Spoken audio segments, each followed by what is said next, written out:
Assalamualaikum warahmatullahi wabarakatuh. Waalaikumsalam. Ini kita reunian ya, Pak Matekan ya.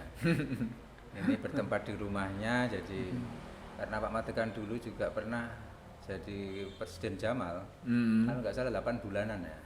Oh, ini pernah tahun 2002 itu. 2002 presiden pertama. Presiden pertama.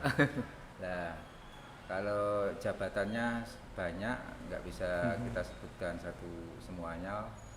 Karena Pak Matekan ini sibuk di Prakarsa, di Unisla, di Ketua Senat Masian ya. Enggak, Oh, sekarang sudah enggak. pensiun. Sudah pensiun. Ini sekaligus kita reuni, kita kepingin bicara tentang APBD. Bu, seiling kakak ini memorinya. APBD. Anggaran pendapatan belanja daerah ini sekarang kan 3 triliun Pak Matekan ya. Iya. Nah, kita mau bicara yang lebih spesifik masalah utang. Ini kan lagi rame di medsos. Hutang Pemda ini katanya kemarin 350 miliar, sekarang menjadi 200-an miliar. Ini menurut Pak Matekan yang sudah terlalu lama mengamati tentang APBD, ini bagaimana sih? Kok sampai pemerintah daerah Kabupaten Lamongan hutang? Ceritanya gimana? Ya, secara logika dasar ya terjadi kekurangan dana Pemda. Tidak hanya di Lamongan tapi juga di seluruh Indonesia. Cuma memang beda-beda tipikal penyebab. Kalau di beberapa daerah penyebabnya lebih banyak juga pada tingkatan belanja daerah yang tidak bisa direm, yang kenaikannya itu tidak sebanding dengan pendapatan asli daerah plus pendapatan transfer dari pemerintah pusat maupun provinsi. Nah, untuk mungkin yang lagi rame di Lamongan ini terkait dengan adanya proyeksi utang daerah di 2022 nanti itu diusulkan oleh Bupati sebesar 200 miliar. Yang menjadi pertanyaan ini adalah kalau rata-rata Jawa Timur di beberapa daerah mengajukan utang itu sebagian kecil ya, tidak di semua daerah di Jawa Timur, sebagian kecil mengajukan utang baik itu ke lembaga pembiayaan Jakarta seperti sarana multi infrastruktur SMI itu atau ke bank, dan Lamongan ini terhitung 200 miliar itu cukup besar. Cukup besar melihat misalkan ukurannya PAD kita itu kalau dari secara makro pendapatan asli daerah utang 200 miliar itu 50% dari PAD. Itu pun kalau PAD-nya direalkan lagi yang dari pajak, retribusi yang asli dari kerja pemerintah daerah, melakukan pungutan, melakukan pelayanan Dan berupa sekarang kan retribusi. turun kan PAD. Dulu kan 500 berapa? 500, Ya. sekarang kan nggak sampai 400. Proyeksinya turun di 470 miliar. Nah, tapi itu harus dihitung Mas Nur Salim. Dihitung bahwa hampir 30%, minimal 30% PAD itu berasal dari orang sakit. Yaitu dari jasa pelayanan, asuransi pemerintah pusat yang dibayar oleh pemerintah pusat masuk menjadi PAD. Jadi kalau mau dibuat real pendapatan asli daerah Lamongan yang hasil kinerja pemerintah daerah itu paling 300 miliaran dari pajak dan retribusi plus pengelolaan kekayaan daerah seperti wisata bahari Lamongan, perusahaan daerah aneka usaha, bank daerah Lamongan itu kecil. Berarti PAD-nya lebih banyak dari orang sakit. Dari orang sakit. Nah, itu harus dipahami bahwa catatannya pertama saya melihat kalau mau mengajukan utang 200 miliar maka kalau bercermin dari kinerja pendapatan asli daerah, kinerja aparatur daerah itu kita masih pesimis bahwa 200 miliar itu kemudian bisa dikembalikan dengan dengan surplus kerja dari pemerintah daerah. Itu 200 miliar itu. Kita ini nangkep omongan masyarakat itu kan gini Pak Mati. Saya panggil Pak Mati aja ya. Kita disuruh tirakat karena pandemi, karena semua sektor berkurang 40-60%, sehingga semua perilaku kita berkurang sekitar 40-60%, semua pengeluaran. Nah ini lucunya kok pemerintah tidak mau berkurang gitu, tetap seperti tahun kemarin 3 triliun kisaran itu, sehingga direwangi hutang. Ini menurut Pak Made, analisanya bagaimana? Sebenarnya ini memang harus hutang atau memang apa ada yang perlu diefisienkan misalnya, atau bisa cari jalan lain yang kira-kira mengencangkan ikat pinggang gitu loh. Iya sih, saya kira secara manajemen keuangan umum gitu ya, utang itu menjadi alternatif terakhir setelah semua upaya pencermatan terhadap potensi, kemampuan internal pemerintah daerah sudah dihitung dan memang terpaksa utang. Nah, lagi-lagi problemnya ada paling tidak 3 hal, katakanlah begitu. Pertama bahwa utang 200 miliar itu harus dibarengi dengan perencanaan penggunaan anggaran 200 miliar itu untuk apa? Katanya untuk Jamula. Konon katanya untuk Jamula, Jalan Mulus Lamongan itu. Jalan Mulus Lamongan itu menurut saya tidak harus dengan 200 miliar. Nah, dengan berapa Pak? Ya dengan kemampuan anggaran sudah ada. Strateginya adalah kapasitas keuangan daerah itu memang kalau itu untuk janji politik Pak Yes digunakan untuk Jalan Mulus Lamongan dan disetujui oleh DPR dengan komitmen itu, tidak harus utang 200 miliar itu, karena pertama bisa dengan prioritasi ke sektor infrastruktur terutama jalan. Ya, prioritasi belanja. Otomatis mengurangi sektor-sektor yang lain. Mengurangi sektor-sektor yang lain. Terutama sektor-sektor yang lain adalah efisiensi belanja pegawai, belanja barang dan jasa, ya.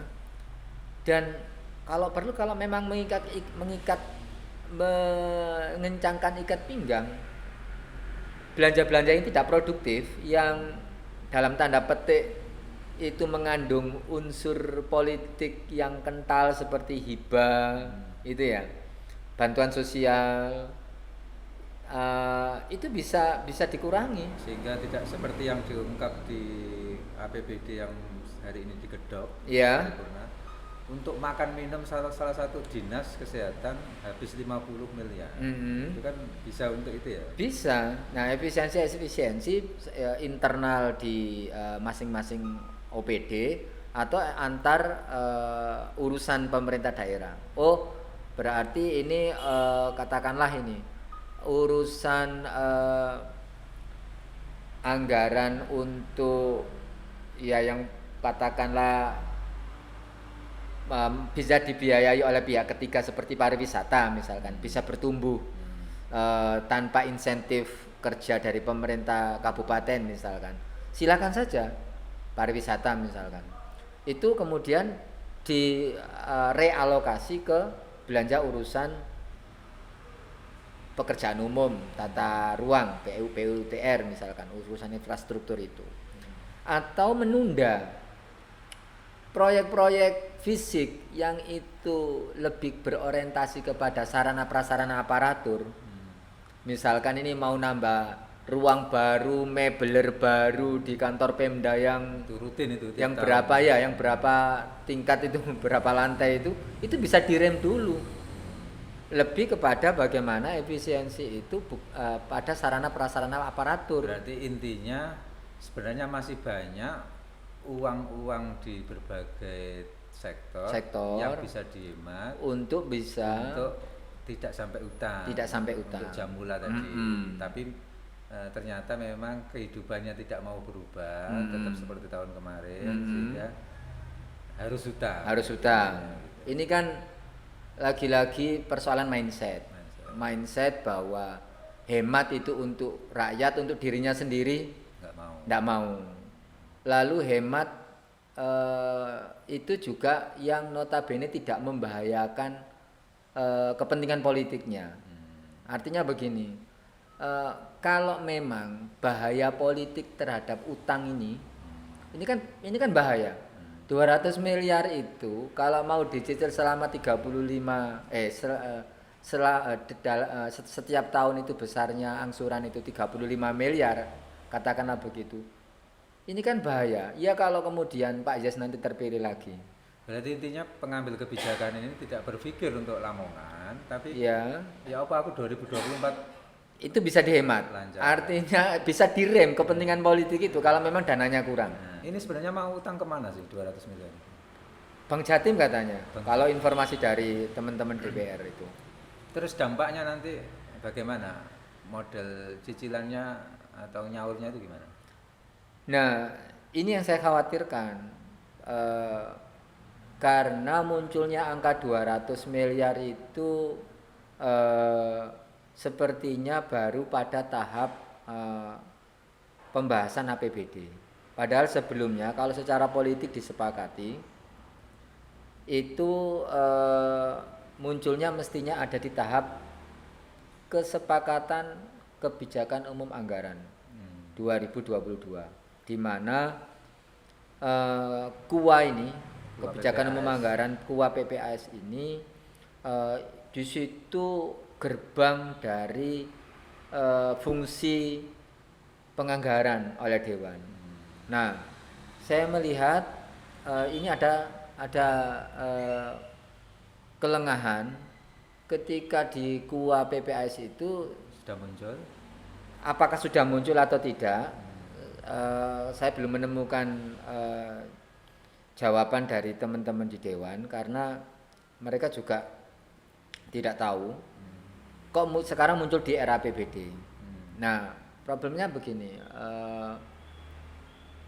kalau kemudian di 200 miliar itu lewat Bank Jatim, mestinya dibahas dengan tenang dulu di kebijakan umum anggaran KUA PPAS. Dewan harus diberi ruang untuk mendiskusikan ini skema pembiayaannya, angsurannya berapa kali, bunganya berapa, ya. Karena menurut PP 58 2018 kedudukan Dewan untuk menyetujui atau tidak menyetujui utang itu cukup kuat. Tidak hanya secara lisan atau secara pembahasan atau secara angka, tapi Dewan harus tahu. Katakanlah Lamongan ini 200 miliar itu digunakan untuk apa, bisnis plan-nya bagaimana, prospek dan proyeksi pengembalian uangnya bagaimana, resiko-resikonya. Ya kita tahulah ada daerah yang kemudian force majeure, kepala daerah yang mengajukan utang sudah dikasih utang, malah habis itu kepala daerahnya kena masalah hukum. Ini kan tanggungan kepada penggantinya. Itu karena penggantinya harus mengembalikan, katakanlah 35 miliar ini dari mana untuk mengangsur begitu. Saya yakin perjanjian utang kepada Bank Jatim itu Bank Jatim juga tidak mau ambil resiko bahwa kalau kemudian pemerintah Kabupaten Lamongan tidak mampu membayar cicilan, langsung pemerintah Bank Jatim langsung ngontak kepada pemerintah pusat bahwa uang yang masuk ke kas daerah di Bank Jatim itu langsung dipotong. Kenapa? Saya yakin itu mekanismenya. Karena pengajuan utang ini juga harus diverifikasi oleh provinsi, Kemendagri dan Kemenkyu. Nah itu. Saya kira ini berbahaya bagi Lamongan ke depan. Terima kasih Pak Matekan Ali yang sudah memberikan kita pencerahan minimal resiko-resikonya apa fenomena utang pemuda ini bagi masyarakat Lamongan. Dan kita akhiri, assalamualaikum warahmatullahi wabarakatuh. Waalaikumsalam.